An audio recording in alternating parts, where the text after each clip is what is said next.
This is the Stephen Mansfield Podcast.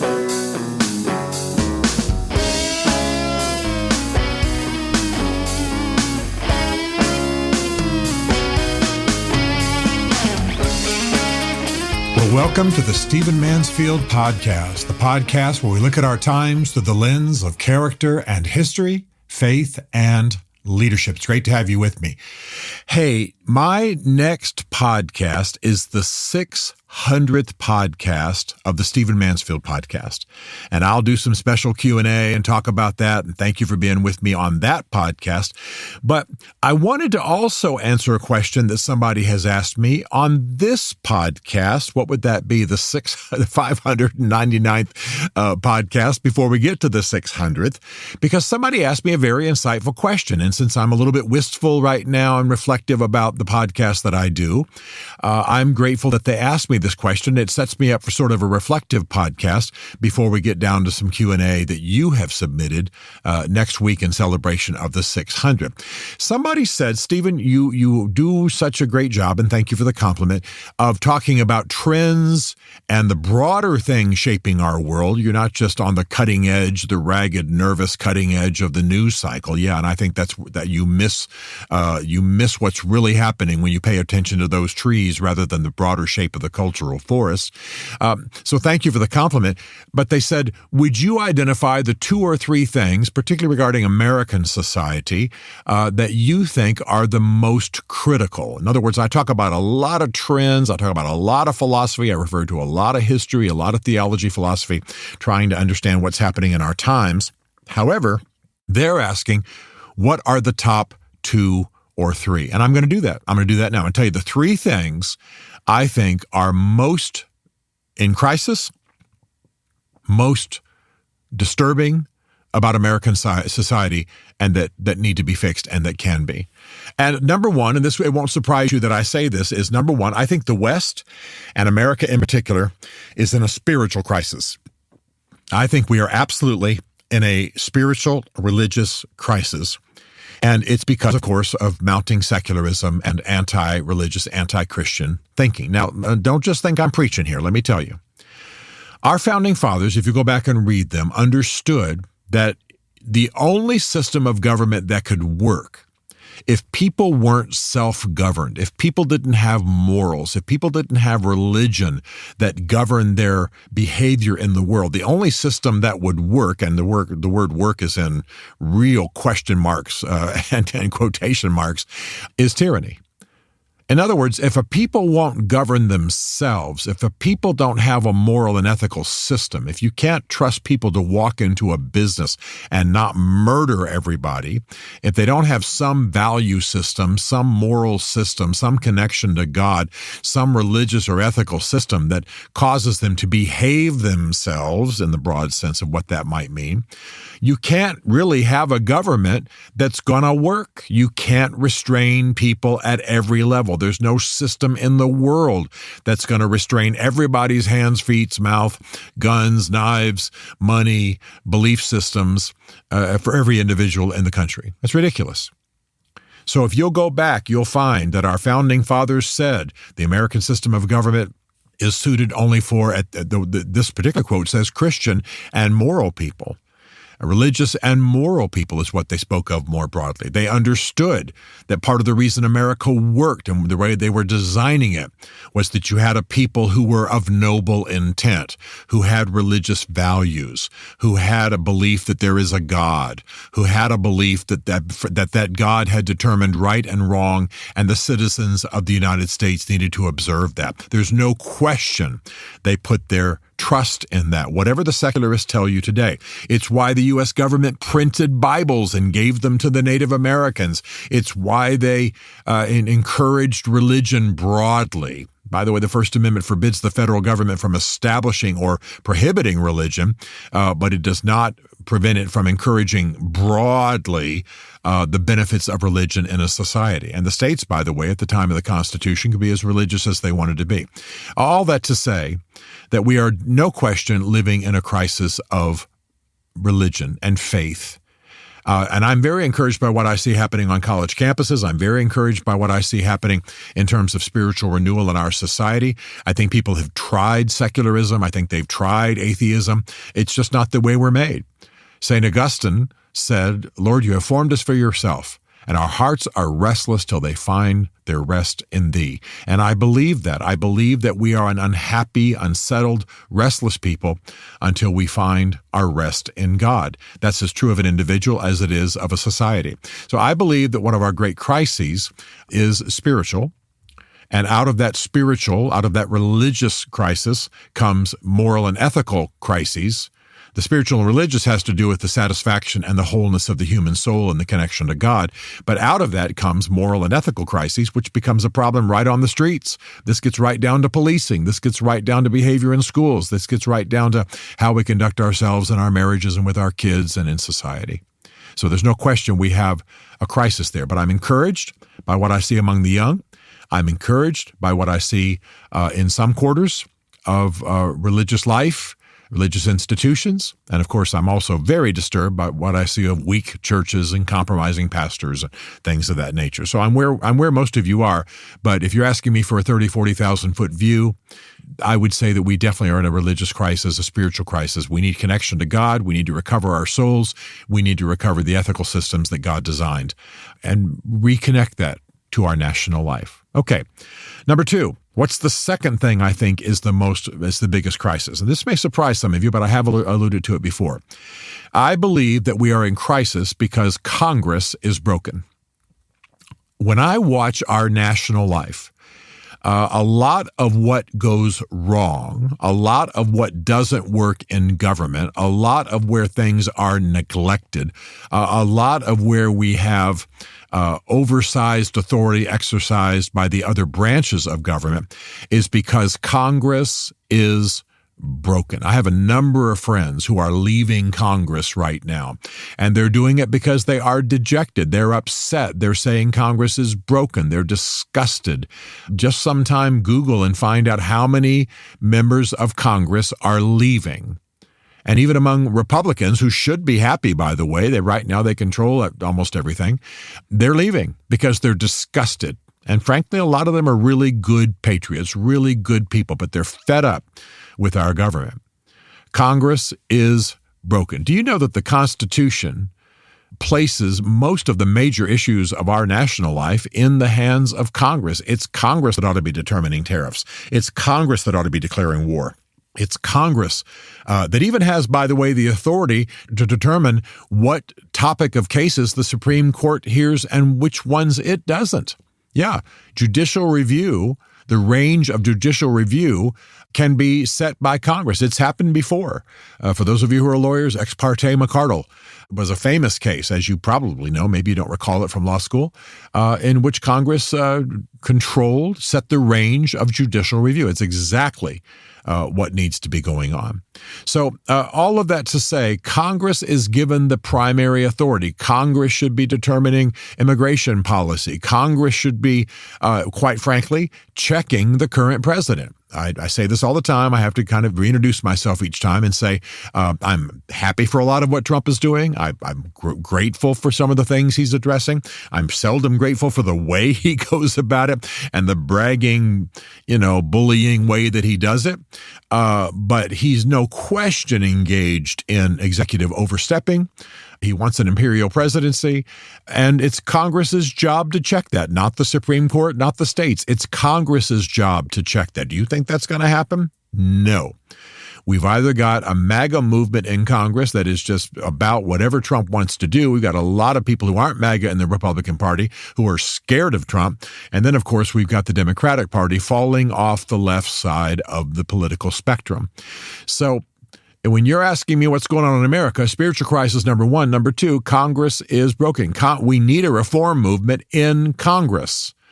We need statesmen. We need people who know how to debate and discuss. We need people who are not just rubber stamping Trump's agenda or rubber stamping some other agenda or falling off the left side of an ideological agenda, or quite frankly, I'll tell you, there are people in Congress who are just out and out traitors. They would have been hung in a previous generation for what they say and what they believe. We've got people running in the Democratic Party, and I'm sorry to be partisan here for just a moment, who talk about hating the people they are meant to serve. We had an election here in the Nashville area in a district here in Tennessee where the Democratic nominee said she hated Nashville. And Nashville was the main city in her district. She didn't like anything about Nashville, she said. And yet she ran. And by the way, Nashville being, having large universities and being somewhat left-leaning, voted for her 70%. She hates the city, but the city voted for her 70%. That's the insanity of our current politics. Well, that's at a state level. Back up to Congress, this is the kind of thinking that's going on. And so you've got actual traitors in Congress. You've got actual people who see themselves as here to do their country of origins bidding rather than serving a patriotic, noble American cause. Congress is broken. It needs reform. It needs firm laws. It needs a reformation movement. It can happen. There are good people there, but right now there's such disillusionment. And I talk to these people all the time that they're either staying and trying to serve God in their position or they're leaving. And it's going to be a crisis. And by the way, the extreme left is going to win if we don't see that reform movement. All right. And then finally, you ask me, what is the third thing? The third thing is broad and philosophical, but it is absolutely torturing us, and that is the rise of Marxism. Now, you might say, well, Mansfield, what are you talking about? That's university stuff. Well, understand what Marxism is. Karl Marx believed that history was a battle between the oppressors and the oppressed, that there were oppressors, the bourgeoisie, that oppressed the proletariat. These are his words. Middle class, upper classes, wealthy owners who oppressed the lower classes, and that's what history was. And the solution was a revolution and a takeover by the state, that the government should be the state, everything should be owned by the state would assure equality.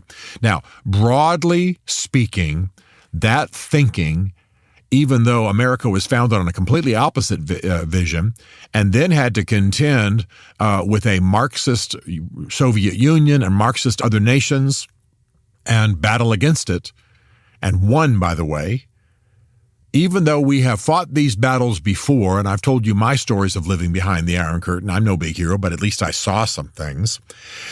What I'm saying is that we're seeing this Marxism creep back into our society. And by the way, it doesn't just have to be economic.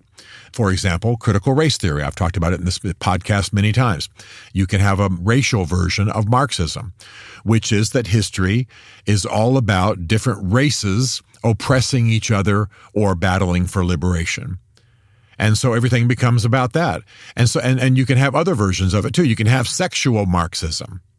There are people who would allege that my marriage, I'm not even saying these people know me, but just philosophically, they would say that my marriage is an oppressive arrangement where I dominate and oppress Bev because I am a male, because of whatever other reasons they might think, that marriage is inherently oppressive to women and that it ought to be abolished.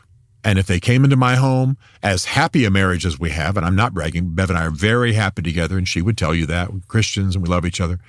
Very happy marriage. The fact of the matter is that there are people who would say, using a Marxist grid, that our marriage is a experience in oppression, that she is oppressed by the work she does in the home or by me or by cultural expectations or by our conservative Christian religion or what have you. You see what's going on. So the message of Marxism is overthrow, uproot, revolution. Everybody's being oppressed. If there's three of us in the room, one of us has to be the oppressor. And because there are always inequality, right? Put three of my friends, any random number of my friends in a room. One's going to be wealthier than the other. One's going to be whiter than the other, if you want to get into race. One's going to be smarter than the other. One's going to have a better economic background. One's going to have more political power. And so therefore, rather than being friends and working together for each other's good and serving broader causes, we can instead be surly and angry because one of them is oppressing us in some way. And of course, I find this to be completely silly. Let me use a really silly example. If you follow me at all, you know I'm fairly successful and fairly well known. I'm not bragging. I'm setting up an explanation here. But I'm also part Native American. And I also have a very, very, very slight physical disability. Very slight, by the way. You wouldn't even know it. My friends don't even know. Some of my friends listening to this podcast go, well, what is that? But suppose I orient my life around what I am racially and the fact that I have a physical disability without mentioning that it's unbelievably slight. It doesn't even qualify for any kind of, it doesn't even land on a government list. I'm not claiming to be any privileges here. I'm just saying, suppose I orient my life around that. Or suppose I orient my life around the fact that I'm a military brat. And military brats have certain behavioral dysfunctions that are recognized by the American Psychological Association, something to watch for in military brats. So suppose I take those three things about me. I'm partially Native American, I have an extremely slight physical disability, and I'm a military brat. And I view my life in terms of being an oppressed person by society, and I become bitter and angry, and my life becomes about overthrowing the systems that are because I have been oppressed. Now, the reason that I mentioned at the beginning of this little bit of talk here that I'm relatively successful is because that is not an accurate picture of Stephen Mansfield. Not at all. But if I choose to lean to the oppressed side of me, by the way, I'm the least oppressed. I'm not oppressed at all. But suppose I orient towards Marxism and I choose to lean towards those facets of my life, well, Lord have mercy. I'm going to be a radical, angry Marxist overthrowing a society that's done great good for me. When in fact, I won't give the positive side of my resume, so to speak, but I'm successful and wealthy and happy. And, most of us in America are in the top 1% of everybody who's ever lived in the world in terms of freedom and prosperity and power and what we can flip a switch to have happen in our homes. And I'm right there in the middle of it. So what I'm saying is the Marxism that's arising on our university campuses, the Marxism that the media, however inadvertently, encourages, the Marxism that creeps into books even about marriage and parenting and sports and what have you, it's killing our society. And because we're not a very intellectual, philosophical people, we don't recognize it as Marxism. We just recognize it as what we think of as appropriate bitching. And we don't realize there's a philosophy feeding it. It's an anti-Christian philosophy. All Marxism is atheism. And there's no question. That's exactly, Marx is the one who said that religion is the opiate of the people. It's the thing that drugs them so they can be dominated. And so it's anti-religious. It's oriented towards atheism. Marx was an atheist. And it's killing our society. And it's largely coming out of our university campuses, but it's so prevalent now that it's in the air we breathe and the movies we watch and the books we read and even the thinking of the therapists that we go to. Spiritual renewal, broken Congress, the rise of Marxism. And all of this can be undone. By the way, it can be undone in a generation. But I think that these are the three things most torturing American society. Now, I'm overall very optimistic about the future. I believe there's a God. I believe there's a young generation on the rise that's recovering itself. I believe good things. I believe technology is an aid. I'm overall optimistic about the future. But you can't make a better future unless you look at what's torturing your present and fix it. And so that's why I'm doing this podcast. Now, join me on the next podcast, the 600th Stephen Mansfield podcast. I'm going to answer some questions. Have a good time. It's great to have you along for the ride.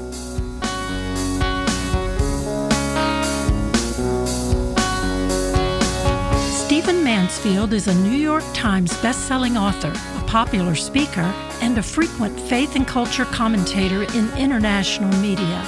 His groundbreaking books on faith and society include The Faith of George W. Bush, The Search for God in Guinness, Mansfield's Book of Manly Men, and Lincoln's Battle with God. Learn more at stephenmansfield.tv.